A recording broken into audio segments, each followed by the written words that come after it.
Good morning. Good to be back with you again. Thank you for having us into your home or your car or where. If you're listening in the car, don't be watching your screen, no, please. There's not enough people already. We don't want to be missing anybody. I'd like to tell you today, we're going to drop back in time a little bit, a little earlier time.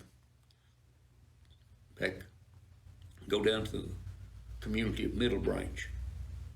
Don't look for Middle Branch on the map. It's not really there, but it's just up here in my mind. The Shortridge family lives there near Middle Branch. Quite a unique family. Mother and dad and 11 sons. There's only 10 years difference from the oldest to the youngest. There was one set of twins in the bunch. No daughters, all sons. Quite a family. They have an old truck that rattles and bangs. You can hear them coming 2 or 3 miles away. Fenders is loose on it. And this is how they travel. Mom and dad in the cab of the old truck and all 11 boys standing in the back. There's not room for them to sit down. It's been a dry summer there around Middle Branch, and it's on into the fall of the year, and it's still dry. Dry. Wells have gone dry that had never gone dry before that people could remember. The branch that runs through the little part of town there is called Middle Branch. It's just about dry. It's as low as people can remember ever seeing it. The city well there, they call it the city. There's not really a city, but the well there that everybody uses is dry. It's really dry. People have had to sell their cattle. Their pastures are dry. On one side of the street is Mr. Winston's general store, big store. Across the street, there's a row of buildings. Actually, they're pretty well all together. Down on this end, there's a garage, and then there's a gap. In that gap is a set of scales. Coal trucks come through there and weigh on those scales. Past that, Dalton Woodshed has a general store. It's smaller than Mr. Winston's store, but he has a general store. And part of that building then is also the post office. U.S. Post Office, Middle Branch, Tennessee. 350 something or other, I don't remember. But then the rest of the building that goes on out that way, and it steps up kind of uphill as it goes, is a big warehouse. Mr. Woodshed owns all of this building. And if you need a few 2x4s, Mr. Woodshed has them, or he'll pick them up in Nashville for you. But when he picks up 2x4s, he'll bring a whole load on his truck. If you need 10, you get your 10, but he puts the rest of them in his warehouse, and then the next man that needs 2x4s, he's got them. Plywood, all kind of material like that he has. Framing and nails and what have you. He keeps it in the warehouse. He's very conscious. Everybody's very conscious right now about smoking because it's so dry. Everything is dry. They have what they call a fire wagon there. It's kept in a shed there by the garage. You have to hand pump it, but it's quite effective. But to do that, you have to drop the other end of the hose down into this well.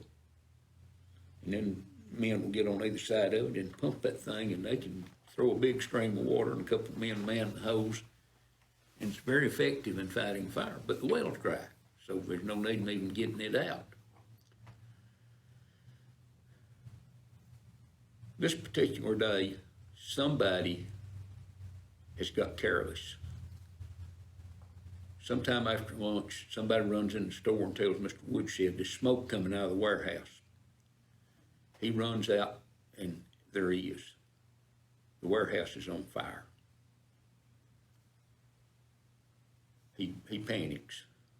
You don't know what to do. He runs into the post office and yells at Miss Georgia, the postmistress, and tells her, warehouse is on fire, you need to get out of here. She said, well, she grabbed boxes and begins to dump all the mail into the boxes so she can drag them outside keep the mail from being destroyed. Some mail's already in bags that she's sending out. They drag them outside. Mr. Winston sees what's happening. He runs across the street. He brings his car over, and they put all the mail inside the car where he can lock the doors, keep it safe, and moves it back away from the buildings. It's obvious the warehouse is going to burn. It's burning back in under the lumber, and they can't move the lumber. Not only will the warehouse burn, it'll burn the post office and Woodshed's grocery store. Also, most likely, since it's just a narrow alley between them, it may even get into the garage there too. And they warn everybody, and there's a crowd there, but they're standing looking. There's nothing else to be done. Some of the men even go down to the shed where they keep the fire wagon and bring it out, not to use it, but in case it burns that far that it won't burn up the fire wagon too. They push it across the street over into the yard there at the Methodist Church. Off in the distance, somebody hears a sound. Rattle, wham, bam, blam, blam, blam, blam, blam. And somebody says, that's the Shortridges that are coming to town. Well, here they come. The old truck comes in sight. There's Ma and Pa Shortridge sitting up front in their Saturday best, and the 11 boys standing in the back of the truck. Well, the crowd is gathered up here. There's 2 steps up from the street onto kind of a little porch, another step up into the warehouse. It's obvious they're headed right straight for it. Somebody said, well, get out of the way, they're not stopping. Excuse me. Sure enough, they parked the crowd just like Moses parting the water. Right through that crowd they go, and wham, wham, right up onto that porch, and wham, wham, right on into the warehouse. They go knock the doors out of the warehouse. Boys all kind of duck down as they go through. And the old truck stops right in the middle of the warehouse. Mr. Shortridge and those 11 boys bail out of that truck. And some of them's got on these overall jumpers because even though it's dry, it's still cool that day riding in the back of the truck. And they jerk them jumpers off and they begin to fight that fire. Ma Shortridge, she jumps out and hops up in the back of the truck. She's got her Avant Funeral Home fan in one hand, and she's got her bonnet in the other hand, and she's directing. Over here, Cletus. Arnold, help him there. 11, over here. One of them was named 11, incidentally. Luke, down here. And she's directing it all and waving with both hands, and they're fighting that fire. Pa, get in here and help Bertrell. Heck, get over there. And Horace, Heck and Horace were the twins. And in no time at all, they have the fire put out. Everybody's standing there just totally amazed. The Shortridge family has saved the whole town. You know, they put the fire out. And nobody knows what to say. And they're standing there, Mr. Winston and Mr. Woodshed, they're kind of the leaders of the community. They've got their heads together over here. Mr. Nixon, he's a retired lawyer, and he lives there in Middle Branch, and they're all talking. And Mr. Woodshed, who was kind of unofficial mayor of the town, says, we want to express our thanks to the Shortridge family. They have saved the town. It was gone, and they have saved it at risk of their own lives. And we're going to pass the hat through the crowd. And he reaches and gets out his billfold, and he puts in a $100 bill. Well, Mr. Winston is not going to be outdone because they're competitors, kind of, you know. He throws in one. Well, Mr. Nixon, the lawyer, he makes a good contribution too. They pass the hat around through the crowd. And everybody's trying to talk to Mr. Shortridge and Miss Shortridge and the boys and express their thanks to them. When they get the collection all taken up, now, mind you, this is back 60 years ago. That was nearly $700 cash money. And they kind of get it all together. Mr. Winston runs across the street and grabs a paper bag, and they put money all in it. And they tell Miss Shortridge how much it is, and they hand it to Miss Shortridge. She's got tears in her eyes. We didn't do this for money.